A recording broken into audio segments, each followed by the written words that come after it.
A huge mark in American history made this week with the election of Barack Obama.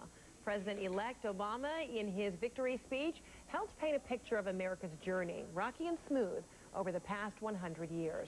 An HBO documentary helps do the same thing through the perspective of 22 African-American icons. It's called The Blacklist Volume 1. Here's comedian Chris Rock on his modern-day observations. In my neighborhood, there's like 3, 4 black people in my neighborhood in Alpine. And, okay, it's me, Gary Sheffield, Mary J. Blige, Patrick Ewing. Hall of Famer, greatest R&B singer of our time, decent comedian. Who lives next to me? What's the white man next to me? He's a dentist. He didn't invent anything. He's just a dentist. That's what America is. All right, the documentary, which first aired on HBO in August, also features basketball legend Kareem Abdul-Jabbar, Pulitzer Prize-winning writer Toni Morrison, and former Secretary of State Colin Powell, among others. It will air again beginning in about 2 weeks. Well, joining us right now, the director of The Blacklist, portrait photographer, Timothy Greenfield Sanders in New York. Good to see you.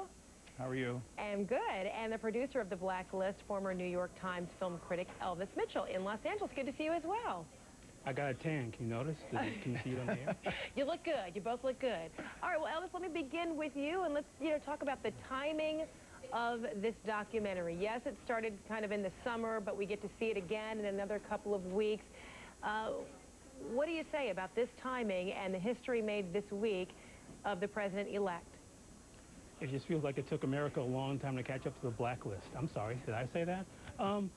What it feels like is it was just the right moment to do this. As Timothy can tell you, we started this in the fall of '06 when we filmed Toni Morrison, who's a friend of his, and then we shot Thelma Golden. And I met Obama in fall of '06 at a magazine conference in Phoenix. And he was affable and great to talk to. And he said, I don't know if I'm going to run. I mean, there's all this talk. And so for this to have happened in a little more than 2 years, to see this kind of quantum shift take place, but also to see that he won the election so quickly, it was like the country itself was saying we needed time to heal. And The Blacklist just kind of shows what the country is. It really is a look at the 21st century African-American experience. Was and Barack there's no Obama better exemplar of that than Barack Obama. Yeah, given that you met him, sorry to interrupt you, but given you met him, was he a subject that you wanted to put in this documentary, even though we didn't know the outcome of the presidency, but, he's done quite a few other things before this election. Was he one you wanted to tap? Well, certainly he would have been an ideal candidate at the beginning, and then I think every English-speaking person in North America has interviewed him by now. So what would you have asked him? So maybe if we can get him for Volume 2, and that's certainly the hope, then he'll have a whole other perspective by then. All right, so Timothy, how did you nail down the people for this documentary? An astounding array of people who range in so many different levels of expertise and fields of industry, etc. How'd you get them to say yes? Well, we reached out to our friends. Elvis is friendly with Chris Rock and Keenen Ivory Wayans, and Toni Morrison, someone I've been photographing for many, many years, and Thelma Golden and Richard Parsons at Time Warner are friends of mine. So we reached out to people like that first, and then once we got some momentum going, we were really able to ask other people and kind of get a real broad cross-section of experiences. That's what we wanted for The Blacklist. All right, let's take a look at some of the subjects that you interviewed, and they really delve into things that are beyond the obvious of experiences and observations.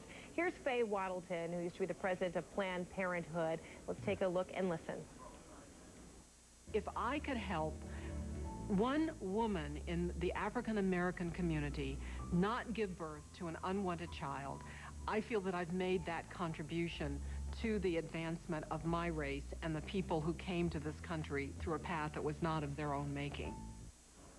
Elvis, was there anyone who kind of surprised you in terms of what or who they said were their inspirations? Well, I have to say, really, everybody had some amazing insight to offer. But for me, the biggest shock was Al Sharpton, because you figure Al Sharpton has probably been on this show already today a bunch of times. He's been everywhere, and he's kind of the guy you break the glass, and Al Sharpton is the alarm on it, if you want somebody to comment on the black experience. And so to get ready for that, I did a week of preparation, and I just thought, well, what if nobody ever asked Al Sharpton about? then it's like, oh, he's Reverend Al Sharpton. So I ask him about his favorite Bible scripture, and he's the only segment that his answer is the first thing he said on camera. I think we And have at the that point queued up. Do you mind if we listen to it? Let's go to that. What a great, I love television. I know. Presto, let's press the button. I think that that's what you're seeing in the hip-hop generation, this disconnect, this dislocation. We told them you're free now. It's beyond race. You don't need all of that. And we gave them nothing to replace it.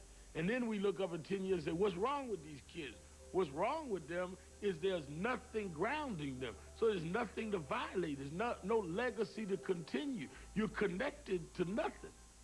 And here he's actually talking about rap music and, you know, his definition of the evolution of, etc. Surprised to come out of his mouth when you all asked him the questions? Oh, well, for me, it's just that early and he says it early in the segment, he said, and you know, I've never said this publicly, at which point we went, okay, we have a film here. When Al Sharpton said he's never said something publicly before, that's when we knew we made a breakthrough.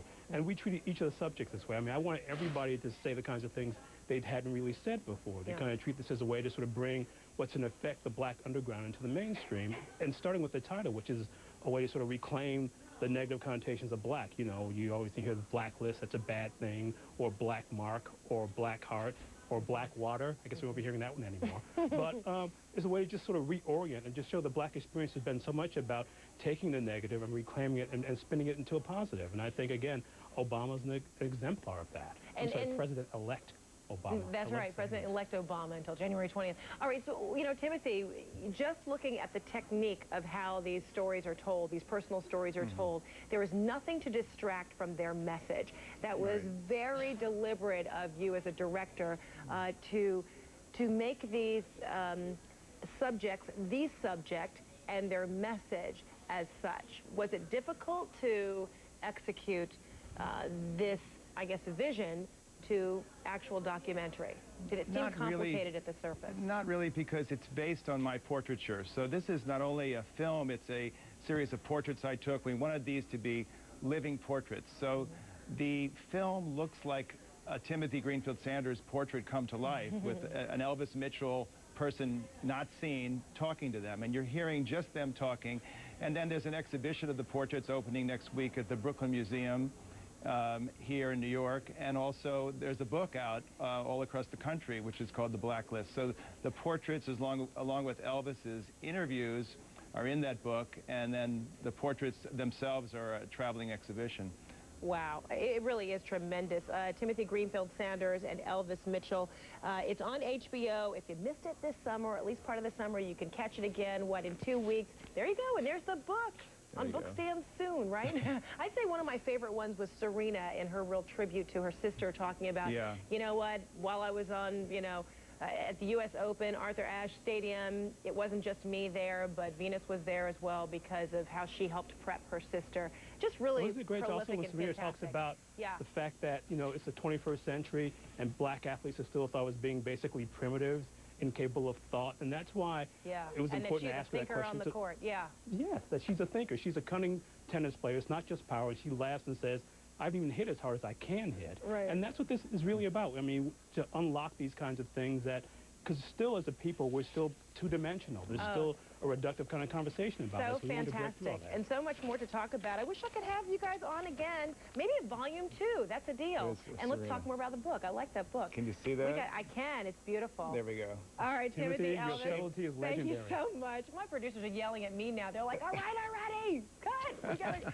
We gotta hit a commercial break. Anyway, good talking to you guys. Really appreciate it. The Blacklist on HBO. All right, how's that for an extra plug? All right, how about memories of the 2008 campaigns from Maverick to the Pig with Lipstick and to Yes, We Can. Yes, we've got it all.